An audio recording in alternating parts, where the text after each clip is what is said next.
I'm Mike Carroll, the PennDOT Secretary, and we're here today to talk about Real ID and to answer some of your questions. Starting May the 7th, if you don't have a Real ID driver's license or ID card, a passport, or a military ID, you will not be able to board a domestic flight.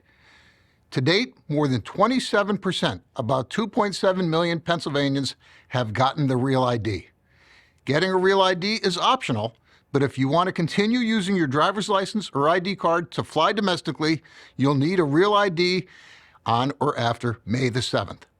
So especially if you have flights booked for after May 7th and you don't have a Real ID or a passport, you need to gather your documents and come visit one of our driver's license centers. You can find out exactly what you need on our website, pa.gov/realid. Our team works really hard to serve our customers quickly and efficiently, but we are seeing increased customer volumes at our driver's license centers as we get closer and closer to the May 7th deadline. We know that has led to longer wait times for customers, which can be frustrating. Real IDs have been available in Pennsylvania for over 6 years, and they're still available after enforcement by TSA begins on May the 7th. So if you don't have immediate travel plans or already have a valid passport, maybe hold off for a few months until the rush dies down. Now, I know that there are a few questions submitted in advance, and I'm happy to answer those questions now. Thank you, Secretary. What specific steps is PennDOT taking to ensure that all Pennsylvanians, especially those in rural or underserved areas, have access to the documents and services required to obtain a Real ID before the May 7th deadline? So our driver's license centers have added Monday hours at 57 centers across the state just to do Real IDs, just on Mondays. So at this point, we're open every day of the week except for Sunday. Those Monday hours will continue, excepting Easter Monday, for the foreseeable future. I know that sometimes gathering the documents can be complicated. The first thing, of course, to do is to check the website to determine what you need. You may have to get a duplicate Social Security card, which would require an interaction with the Social Security Administration. You may need documents from your county courthouse to prove marriages and divorces and such, and of course a birth certificate from the state where you were born. Again, check the website. That's the most important thing. PennDOT will do their best to make sure that you have the right documents if you're waiting in a line, so that you don't spend an hour or two in line and not have the right documents. We're going to try and triage that line as much as possible.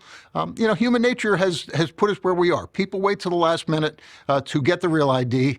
It's the last minute, and everybody's had a chance to do this over the course of the last 5 years, but a lot of people have waited till the last minute. I understand that it's human nature.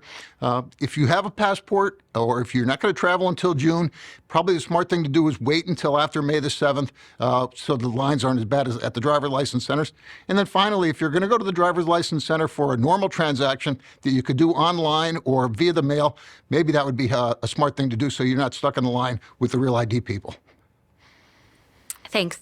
Another document question. If someone is married and changes their name and then goes back to their maiden name, are there any additional documents that they would need to bring? The smart thing to do is check the website. The name on the birth certificate, if that's the name that you have now, likely that would be the document that's positively necessary. But when it comes to name changes, you have to reconcile the name on the birth certificate with the Social Security card.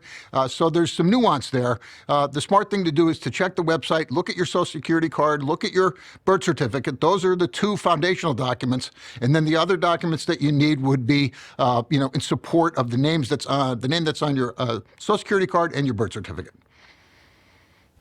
Thanks. What is the contingency plan for residents who are unable to secure a Real ID before the deadline due to long wait times, documentation issues, or other barriers? Well, the May 7th deadline is a TSA deadline for boarding commercial flights. PennDOT will continue to issue Real IDs long after May the 7th. So if you don't have travel plans, in the immediate future, the smart thing to do is probably wait until after May the 7th and come to our driver's license centers with the documents that you need to get the Real ID. But the May 7th deadline is a TSA deadline for boarding commercial flights, not a PennDOT deadline. Thank you. How is PennDOT coordinating with other state agencies, local governments, or community organizations to increase public awareness and education around Real ID requirements? Well, I think at this point, the Real ID conversation is in the public realm because of the number of events PennDOT has had and the visibility that we've tried to generate across the state in coordination with our airport partners and AAA, for example. We've elevated the conversation. So I think at this point, many people know of the deadline and the requirement, and it's exhibited by the lines at our driver center, which are, admittedly long at this point. We at PennDOT have tried our best to make sure that people understood this deadline was approaching. And as I said, people have had 5 years to do this, and a lot of people have waited to the last minute. Again, I get it. It's just how people, busy lives, and they don't have time to go to the driver's center. But this is a federal requirement. This is not a requirement that Pennsylvania government imposed on anybody. This is a federal requirement that affects all 50 states, and so we're all in the same boat here when it comes to the requirement that is a federal requirement.